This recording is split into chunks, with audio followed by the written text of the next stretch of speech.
নমস্কার বন্ধুরা, আপনারা সবাই কেমন আছেন? আশা করি খুব ভালো আছেন। তো বন্ধুরা, আজকের ভিডিওর বিষয় থাকছে সাদা গাঁদা। হ্যাঁ, আপনারা ঠিকই শুনেছেন, সাদা গাঁদা। গাঁদা তো অনেকেই করেছেন। গাঁদার অনেক রকম ভ্যারাইটিস আছে, 10 থেকে 12 রকম। এগুলো আমার জানা, এর থেকে বেশি রকম ভ্যারাইটিস হতেও পারে, সেগুলো আমার জানা নেই। তবে আপনারা তো অনেক রকমের গাঁদা গাছ করেছেন। এই গাঁদাটা যেটা আমি দেখাচ্ছি, এটা হলো সাদা গাঁদা। তো এটা ইনকা গাছেরই জাত। ইনকা গাছের টোটাল 3টে কালার হয়, কমলা, হলুদ আর গোল্ডেন কালার। আর এই সাদাটা যদি অ্যাড করি তাহলে হবে 4 রকম কালার। তো এই গাঁদা গাছটা করাটা একটু টাফ আছে, তবে তেমন বিশেষ কোনো কঠিন কাজ না। আপনারা যদি এই ভিডিওটা সম্পূর্ণ মনোযোগ দিয়ে দেখেন তাহলে আপনারাও করতে পারবেন। তো আপনারা সবার প্রথমে এই গাছটাকে কত ইঞ্চি টবে বসাবেন এবং মাটিটাকে কিভাবে তৈরি করবেন সে সমস্ত কিছু আমি এই ভিডিওটির মাধ্যমে আপনাদেরকে দেখিয়ে দেবো, এবং কি কি পরিচর্যা করবেন সমস্ত কিছু দেখিয়ে দেবো। তো চলুন ভিডিওর মূল বিষয়ে আমরা চলে আসি। তো এই গাছটি প্রতিস্থাপনের জন্য আপনারা মাটিটাকে কিভাবে তৈরি করবেন, তো যারা কম্পিটিশনের জন্য গাছটাকে তৈরি করছেন তারা 2 ভাগ মাটি নিয়ে নেবেন আর 1 ভাগ ভার্মি কম্পোস্ট নিয়ে নেবেন। তো আমি এখানে 1 টব 4 ইঞ্চি টবে 1 টব মাটি নিয়ে নিলাম। তো এরপর আমি আরো 1 টব মাটি নিয়ে নিচ্ছি। তো আমি এই যে মাটির রেশিওটা বলছি, এটা যারা কম্পিটিশনের জন্য গাছ তৈরি করবেন এটা তাদের জন্যই বলছি, আর যারা ঘরোয়াভাবে গাছটাকে তৈরি করতে চাইছেন তারা 3 টব মাটি নিয়ে নেবেন। তো এবার আমি এখানে ভার্মি কম্পোস্টটা দিয়ে দিচ্ছি। 2 টব মাটি নিয়ে নিচ্ছি, এরপর 1 টব ভার্মি কম্পোস্ট নিয়ে নিলাম। তো আপনারা এই ভার্মি কম্পোস্টের পরিবর্তে গোবর সার ব্যবহার করতে পারেন, কিংবা কিচেন কম্পোস্ট অথবা পাতা পচা সার, যে কোনো একটা কম্পোস্ট আপনারা ব্যবহার করতে পারেন। তো এই দুটো আমি নিয়ে নিচ্ছি। এরপর আমি এখানে অ্যাড করব সিঙ্গেল সুপার ফসফেট। তো খুব বেশি দেব না, মাটি ভার্মি কম্পোস্টের পরিমাণ অনুযায়ী আমি এখানে এতটুকুই সিঙ্গেল সুপার ফসফেটটা দিয়ে দিচ্ছি। তো এরপর আমি এখানে হাড়কুচিটা দিয়ে দেব। তো দেখুন এখানে আমি হাড়কুচিটাও দিয়ে দিচ্ছি। তো এর সাথে শিংকুচিটা দিলে ভালো হয়, তবে আমার কাছে এখন শিংকুচিটা শেষ হয়ে গেছে, তাই আমি শিংকুচিটা অ্যাড করছি না। তো এবার আমি মাটিটাকে খুব ভালোভাবে মিশিয়ে নিচ্ছি। আর আপনারা এই মাটিটাকে ফলো করুন, একদম শুকনো ঝরঝরে করে গুঁড়ো করে নিয়েছে এই মাটিটাকে। তবেই গাঁদা গাছ তৈরির জন্য উপযুক্ত মাটি তৈরি হয়ে গেছে। এটা শুধু গাঁদা গাছ বলে না, যে কোনো গাছের জন্য মাটি আপনারা এইভাবেই তৈরি করে নিতে পারেন, তাহলে দেখবেন গাছটা আরো সুন্দরভাবে বেড়ে উঠবে। তো আমি এই মাটিটাকে খুব ভালোভাবে মিশিয়ে নিয়েছি। এরপর আমি টবের মধ্যে ভরে নেব মাটিগুলোকে। তো সবার প্রথমে 2 ইঞ্চি কিংবা 3 ইঞ্চি টবে এই গাছটাকে সবার প্রথম প্রতিস্থাপন করতে হয়। তো আমার কাছে এখন 2 ইঞ্চি টব নেই, তাই আমি 3 ইঞ্চি টবেই প্রতিস্থাপন করছি। আপনারা দেখে নিন কিভাবে আর কতটা পরিমাণে মাটি দিচ্ছি।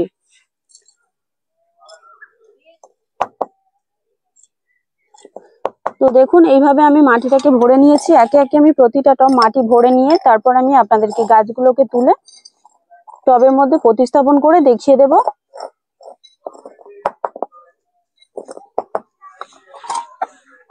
আর এই যে গাছটা আমি 3 ইঞ্চি টবে অথবা 2 ইঞ্চি টবে প্রতিস্থাপন করব, এই গাছটা কিন্তু এই টবে থাকবে টোটাল 14 থেকে 15 দিন, মানে 2 সপ্তাহ থাকবে। তো এরপর আবার ফের গাছটাকে 4 ইঞ্চি টবে প্রতিস্থাপন করে নিতে হবে।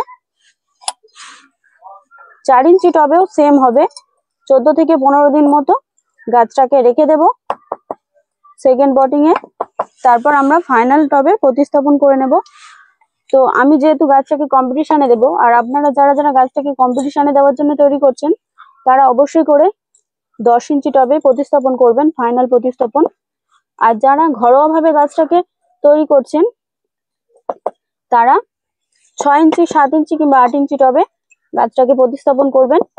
6 ইঞ্চি, 7 ইঞ্চি অথবা 8 ইঞ্চি টবেও কিন্তু গাছটা খুব ভালো হয়। তবে আমি বলবো যারা কম্পিটিশনের জন্য গাছটাকে তৈরি করছেন তারা অবশ্যই করে 10 ইঞ্চি টবটাকেই বেছে নেবেন।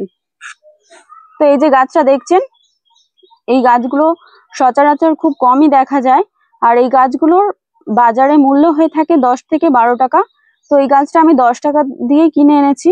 তো এই গাছটা আপনারা কিভাবে এরকম থামপাট থেকে বার করবেন, দেখুন এইভাবে একটু টোকা মারলে গাছটা অনায়াসে বেরিয়ে আসবে। আর যারা দেখবেন যে বার হচ্ছে না এখান থেকে, তারা এখান থেকে এই হোলটার মধ্যে একটা কাঠি দিয়ে একটু প্রেসার দেবেন, দেখবেন গাছটা উপরের দিকে উঠে আসবে। তো এইভাবে নিয়ে গাছটাকে কিভাবে প্রতিস্থাপন করবেন সেটা দেখিয়ে দিচ্ছি। খুব সহজ বিষয়, একটু মনোযোগ দিয়ে দেখলে আপনারাও পারবেন। দেখুন এরকম একটা হোল করব আঙুলের সাহায্যে, তারপর গাছটাকে ঠিক মিডিলে বসিয়ে দেব। তো একে একে আমি প্রতিটা গাছ বসিয়ে নেব, তারপর আসবো গাছে পরিচর্যা। সম্পর্কে। তো আপনারা দেখতে থাকুন। আর আপনারা যদি গাঁদা গাছ করেন বা অন্যান্য গাছ করেন তাহলে অবশ্যই করে সাদা গাঁদাটা বেছে নেবেন। দেখবেন আপনার ছাদ বাগান অথবা আপনি যেখানেই ফুলের বাগান করেন না কেন, এই সাদা গাছটা থাকলে ছাদটাকে একদম আলোকিত করে রাখবে, আপনার ফুলের বাগানটাকে আলোকিত করে রাখবে। আর এটা একটা ইউনিক গাছ, সচরাচর কমই দেখা যায়। তো সেই জন্যই বলছি আপনারা সাদা গাঁদাটাকে বেছে নেবেন।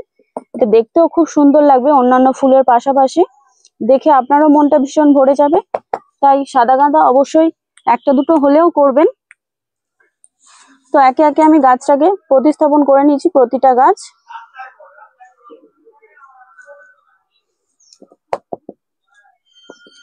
তো এরপর আমি গাছের গোড়ায় পরিমাণ মতো জল দিয়ে দেব।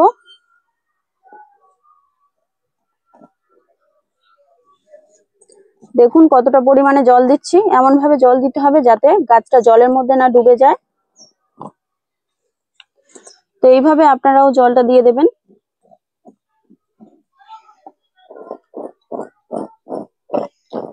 তো গাছগুলো প্রতিস্থাপন হয়ে গিয়েছে, জলও দেওয়া কমপ্লিট। তো এবার আসবো গাছের পরিচর্যা আপনারা কি কি করবেন। তো যারা হচ্ছে কি কম্পিটিশনের জন্য দেবেন তাদেরকে বলছি, এমনি থেকে এই গাছ চারা গাছ বসানো থেকে টোটাল 40 থেকে 45 দিনের মধ্যে গাছে ফুল চলে আসে। তো যেহেতু আমাদের টার্গেট আছে কম্পিটিশনে দেওয়ার জন্য, আর কম্পিটিশনটা আমাদের এখানে ফেব্রুয়ারি মাসের দিকে হয়, ফেব্রুয়ারি মাসে 5 থেকে 10 তারিখের মধ্যে হয়। তো সেই কারণে আমাদের টার্গেট 90 থেকে 100 দিনের মধ্যে হয়ে থাকে, আর আমরা গাছটাকে আরো সুন্দর শেপও দিতে পারি।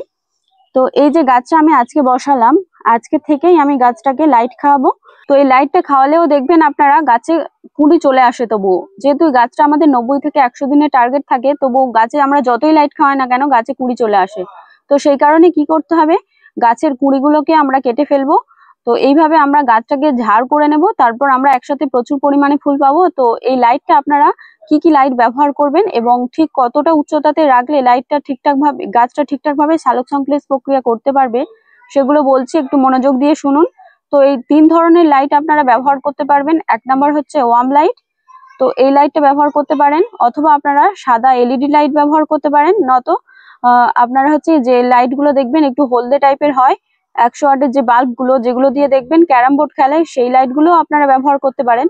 তো এই 3টে লাইটের মধ্যে আপনারা যে কোনো একটা লাইট ব্যবহার করবেন।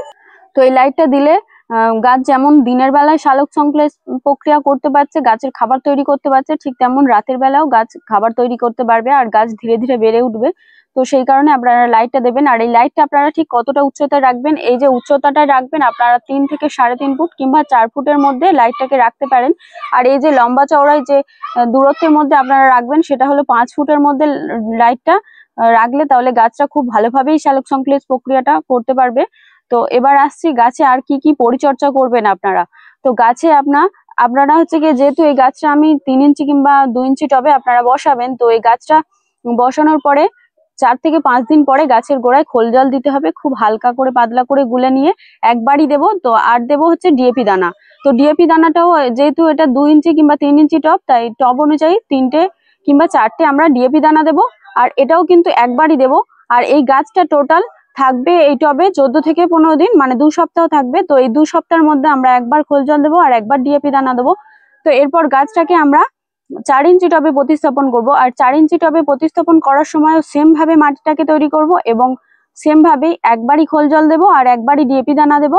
তো এরপর যখন আমরা গাছটাকে 10 ইঞ্চি টবে ফাইনাল টবে যখন প্রতিস্থাপন করব, আর 10 ইঞ্চি টবে প্রতিস্থাপন করার কথা এই কারণেই বলছি, গাছটা 10 ইঞ্চি টবে প্রতিস্থাপন করার পর গাছে টোটাল 4 বার চাপান দিতে হবে। তো এই চাপানটা দিতে হবে 10 দিন পর পর একবার করে গাছের চাপান দিতে হবে। তো সেই কারণেই বলছি যে গাছটাকে অবশ্যই আপনারা যারা কম্পিটিশন করবে তারা 10 ইঞ্চি টবেই প্রতিস্থাপন করবেন, আর যারা ঘরোয়া ভাবে রাখতে চাইছেন তারা 6 ইঞ্চি 7 ইঞ্চি কিংবা 8 ইঞ্চি টবে রাখতে পারেন, এতে তেমন কোনো সমস্যা হবে না। তো 10 ইঞ্চি টবেরও মাটি সেম ভাবে তৈরি করা হবে, তবে 10 ইঞ্চি টবে খোল জলটাও একবার দেওয়া হবে, কিন্তু ডিএপি দানাটা আর দেবো না। কারণ ডিএপি দানাটা দেবো না এই কারণেই, যেহেতু আমরা টবটা ফার্স্ট টবে যখন বসিয়েছিলাম 3 ইঞ্চি কিংবা 2 ইঞ্চি টবে, তখনই একবার আমরা ডিএপি দানা দিয়েছি গাছটাকে বাড়ানোর জন্য। সেম ভাবে আমরা 4 ইঞ্চি টবে একবার ডিএপি দানা দিয়ে গাছটাকে আরেকটু বাড়িয়ে নিয়েছি। আর যেহেতু এই গাছগুলোকে আমরা খুব বেশি লম্বা করতে চাইছি না, একটু ঝাড় করতে চাইছি, তাই আমরা 10 ইঞ্চি টবে আর কোনো রকম ডিএপি দানা দেবো না। তো এবার কি দেবো আমরা গাছে 10 ইঞ্চি টবে, তো গাছে 10 ইঞ্চি টবে প্রতিস্থাপন করার পর 1 সপ্তাহ বাদে থেকে যেটা দিতে হবে সেটা হলো মাছ পচা আর ফ্যান পচা জল দিতে হবে। তো আপনারা যে কোনো ধরনের মাছ নিয়ে নেবেন 1 কেজি, আর 1 কেজি ফ্যান নিয়ে নেবেন। তো এই ফ্যান আর মাছটাকে নিয়ে আপনারা টোটাল 15 লিটার জলের সঙ্গে মিশিয়ে নেবেন, মানে টোটাল 17 লিটার জল তৈরি হয়ে গেল। তো এটাকে আমরা 14 থেকে 15 দিন মতো পচতে দেবো। তো খুব ভালোভাবে ডিকম্পোস্ট হয়ে যাওয়ার পর সেটা থেকে আমরা 1 লিটার মতো পচা জলটা তুলে নেব। নিয়ে আমরা খুব ভালো করে সেটা 10 লিটার জলের সাথে মিশিয়ে ছেঁকে নিয়ে প্রত্যেকটা গাছের গোড়ায় পরিমাণ মতো, যেমন পরিমাণে আমরা জল দিই ঠিক ততটা পরিমাণেই দিয়ে যাব। তো এটা আমরা কতদিন দেব, যতদিন না ফুলটা কালার বেরোচ্ছে ঠিক ততদিন পর্যন্ত আমরা এই জলটাকে দিয়ে যাব। তো এরপর ফুলটা যখন কালার চলে আসবে এরপর আর এই জলটা দেওয়ার দরকার নেই, তখন আপনারা সেফ জল দিয়ে যাবেন, এছাড়া অন্য কোনো কিছু দেওয়ার দরকার নেই। তো এই ছিল গাছের পরিচর্যা। আর হচ্ছে এবার আসছি গাছের পাতায় আপনারা কি দেবেন। তো গাছের পাতায় সাধারণত তেমন কোনো রোগ পোকা লাগে না। তো এই গাছে মাকড় লাগলে লাগতে পারে, তো সেই কারণে আপনারা কাকাটা ব্যবহার করবেন। তো কাকাটা আপনারা সপ্তাহে একবার 1 লিটার জলে 1 ml গুলে আপনারা গাছের পাতায় স্প্রে করবেন। ঠিক বিকাল টাইমে যখন রোদটা পড়ে আসবে সেই সময় আপনারা ব্যবহার করবেন। আর যেটা ব্যবহার করবেন সেটা হলো কনফিডার। তো কনফিডারটাও আপনারা 1 লিটার জলে 1 ml গুলে খুব ভালোভাবে গুলে নিয়ে তারপর গাছের পাতায় স্প্রে করবেন। এটাও সেম ভাবে ওই বিকাল টাইমেই গাছের পাতায় স্প্রে করবেন। আর এগুলো যেহেতু কেমিক্যাল, তো কেমিক্যাল ছাড়াই আপনারা অবশ্যই করে এগুলো খুব ভালোভাবে জলের সাথে মিশিয়ে তারপর গাছের পাতায় স্প্রে করবেন। তো এই গাছে আপনারা কি করবেন, যখন আপনারা গাছটা 10 ইঞ্চি টবে থাকবে আর গাছটা যখন খুব ঝাড় হয়ে যাবে, অথবা গাছটা ঝাড় করার জন্য আপনারা কি করবেন, 2 দিন 1 দিন ছাড়া ছাড়া আপনারা গাছটাকে এরকম ঘুরিয়ে ঘুরিয়ে দেবেন, যাতে চারিদিকে সমানভাবে সূর্যের আলোটা পায় আর চারিদিকে সমানভাবে ডালপালাগুলো বেড়ে ওঠে। তাহলে কি হবে, গাছে ফুলগুলো ফুললে দেখতেও ভালো লাগবে। না হলে কি হবে, গাছে একদিকে ডাল ছোট একদিকে ডাল বড়, এদিকে 2-4টে ফুল হয়ে আছে এদিকে 2-4টে ফুল হয়ে আছে, এটা তো তেমন দেখতে ভালো লাগে না। তো সেই কারণে আপনারা অবশ্যই প্রতিদিন একটু করে এরকম ঘুরিয়ে ঘুরিয়ে দেবেন, দেখবেন গাছটা যেমন দেখতে সুন্দর থাকবে তেমন গাছটা খুব সুস্থ থাকবে। তো সেই কারণেই বলবো গাছে আপনারা এই যে সমস্ত পরিচর্যাগুলো বললাম এই সমস্ত পরিচর্যা করে যাবেন, আর আপনাদের গাছও সেরা সেরা হয়ে উঠবে। তো এই গাছটা যে আমি বসিয়েছি এই গাছটা কিন্তু এখন আর মানে ছাওয়াযুক্ত জায়গায় রাখার দরকার নেই, এরকম খোলা আকাশের নিচেই গাছটাকে রেখে দেবো। তার কারণ হচ্ছে আমি এরকম থামপটেই গাছটাকে কিনে এনেছি, আর এই থামপটে কেনা গাছ আপনারা নিশ্চিন্তে এরকম গাছটাকে ডাইরেক্ট বসিয়ে সানলাইটে রাখতে পারেন, এতে গাছে তেমন কোনো ক্ষতি হবে না। আর যে সমস্ত গাছ দেখবেন শুধুমাত্র মাটি থেকে তুলে শুধু শিকড়টুকুই দিয়ে দিচ্ছে, তো সেই গাছগুলো হলে কি হবে, 2-3 দিন মতো ছাওয়া জায়গায় রাখতে হয়, না হলে গাছটা ঝিমিয়ে পড়ে। তবে অবশ্যই শীতের সিজনে আপনারা যে কোনো গাছ বসালে এরকম বিকাল টাইমে বসাবেন। তো এরপর খোলা আকাশের নিচে রেখে দেবেন, এতে গাছে তেমন কোনো ক্ষতি হবে না। তো গাছটা এরকম রেখে দেবেন, এতে কোনো রকম কোনো ক্ষতি হবে না। আর যদি দেখেন যে গাছটা সকাল টাইমে ঝিমিয়ে গেছে, এতে ভয় পাওয়ারও কোনো কারণ নেই। এরকম 2-3 দিন হতে থাকবে, তারপর গাছটা সঠিকভাবে দাঁড়িয়ে যাবে, গেলে গাছটা ঠিক হয়ে যাবে। আর যদি দেখেন যে বেলা 10টা পর্যন্ত গাছটা খুব ঝিমিয়ে যাচ্ছে বা অথবা সূর্যের তেজটা খুব রয়েছে, তখন আপনারা গাছটাকে নিয়ে ছায়ার মধ্যে রাখবেন। গাছের হচ্ছে কি ফুল সানলাইটে গাছটা রাখবেন, এবং গাছটা যাতে শিশির পায় সেরকম জায়গায় রাখবেন, শেডের নিচে রাখার কোনো দরকার নেই। তবে শিশিরটা গাছের জন্য ভালো একদিকে, কিন্তু শিশিরের যে জলটা পড়ে গাছের পাতায়, এই জলটা কিন্তু সকাল টাইমে আপনারা গাছের পাতাটাকে খুব ভালোভাবে ধুয়ে দেবেন। তার কারণটা হচ্ছে গাছের পাতায় এই শিশিরটা যদি শুকনো হয়ে যায় তাহলে গাছের পাতায় কালো কালো স্পট চলে আসবে। তো সেই কারণেই বলবো আপনারা সকাল টাইমে যখন গাছে জল দেবেন তখন অবশ্যই করে গাছের পাতাটাকে খুব ভালোভাবে ধুয়ে দেবেন। আর যদি লেদা পোকা লেগে যায় বা শিশিরে স্পট পাবে তাহলে কি হবে, গাছটা দেখতে ভালো লাগে না, পাতাগুলো বাজে রকম দাগ চলে আসে, একদম বাজে হয়ে যায়। তো সেই কারণে বলবো সকাল টাইমে অবশ্যই করে গাছের পাতাটা খুব ভালোভাবে ধুয়ে দেবেন। তো এছাড়া গাছে আর তেমন কোনো পরিচর্যা করতে লাগে না, এই গাছ আপনারা এইভাবেই পরিচর্যা করে যান। আর আমি যখন গাছে যখন ফাইনাল টবে রিপোর্টিং করব তখনও একটা শর্ট ভিডিও করে দেখিয়ে দেবো, এবং গাছে যখন ফ্যান পচা মাছ পচার জল দেবো তখনও আমি শর্ট ভিডিও করে আপনাদেরকে সমস্ত আপডেট দেখিয়ে দেবো। তো এই সমস্ত আপডেট গুলো পেতে গেলে অবশ্যই করে আমার চ্যানেলটিকে সাবস্ক্রাইব করে রাখতে হবে। আর আমি বেশ কয়েকটি ভিডিওতে বলে আসছি, 4-5টা ভিডিওতে বলে এসেছি যে আমি এই শীতের সিজনে 40 রকম ফুল গাছের ভ্যারাইটিস করছি। তো আপনারা যারা এরকম 40 রকম ফুল গাছের ভিডিও দেখতে চান তারা অবশ্যই করে আমার চ্যানেলটিকে সাবস্ক্রাইব করে রাখুন। আপনারা অনেক ভালোবাসা দিয়েছেন আমাকে, এর মধ্যে আমার 905টা সাবস্ক্রাইবার হয়ে গেছে, আর 1000টা সাবস্ক্রাইবার হতে 95টা মতো বাকি আছে। তো আপনারা যারা আমার চ্যানেলটিকে আগে থাকতে সাবস্ক্রাইব করে রেখেছেন তাদেরকে অসংখ্য অসংখ্য ধন্যবাদ। আর যারা এখন এই ভিডিওটা দেখছেন, যারা নতুন আমার চ্যানেলটিকে সাবস্ক্রাইব করেননি তারা অবশ্যই আমার চ্যানেলটিকে সাবস্ক্রাইব করে রাখুন। তাহলে কি হবে, আমি যে সমস্ত গাছের ভিডিওগুলো আপলোড করছি আপনাদের ফোনে সবার প্রথমে নোটিফিকেশন পৌঁছে যাবে, আর আপনারা এই সমস্ত ভিডিওগুলো দেখতে পারবেন। আর সাবস্ক্রাইব করে রাখলে কি হবে, আপনাদের ফোনে নোটিফিকেশন যাবে, আর আপনাদের এতে বরং লাভই হবে। তার কারণ হলো আপনারা অনেক কিছু আমার চ্যানেল থেকে জানতে পারবেন, শিখতে পারবেন। তো এইভাবে আপনারা জেনে শুনে গাছ করুন, আর আপনাদের গাছও খুব সুন্দর হবে। তো সেই কারণে বলবো আমার চ্যানেলটিকে অবশ্যই করে সাবস্ক্রাইব করে রাখবেন। আর আজকের ভিডিওটি আপনাদের কেমন লাগলো তা একটি লাইক এবং একটি কমেন্ট করে জানাবেন। আপনাদের একটি লাইক, একটি কমেন্ট আমার ভিডিও বানানোর আগ্রহটা বাড়িয়ে দেয়। তো এতক্ষণ আপনারা ভিডিওটি অনেক মনোযোগ দিয়ে দেখেছেন, তার জন্য আপনাদেরকে অসংখ্য অসংখ্য ধন্যবাদ। দেখা হচ্ছে পরের দিন নতুন কোনো গাছের ভিডিও নিয়ে। ততক্ষণ আপনারা সুস্থ থাকুন, ভালো থাকুন।